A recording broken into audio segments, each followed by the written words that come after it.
I'm starting with my base already complete. I used a liquid foundation brow pencil and used the contour powder for my blush and bronzer. I'm going to use the Magic Shadow Duo in the shades Orchid and Blackberry. I love an eyeshadow palette that's already made to be cohesive because it takes the guesswork out of matching shades. I'll start by dusting the lighter Orchid shade all over my lid in a sweeping motion to add depth and color to my lids.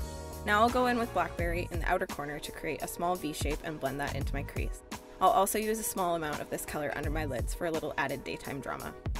I'm going to create a small wing using the Smart Liner in Just Black and the Perfect Style mascara in black as well.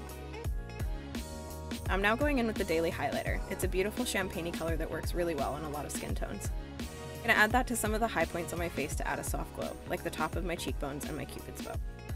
Finishing off our look for today, I'm going to use the Sensual lipstick in Rosy Nude. This look took me about 10 minutes in total. Hope you enjoyed this quick video tutorial. Comment below if you have any suggestions for what you'd like to see from us next.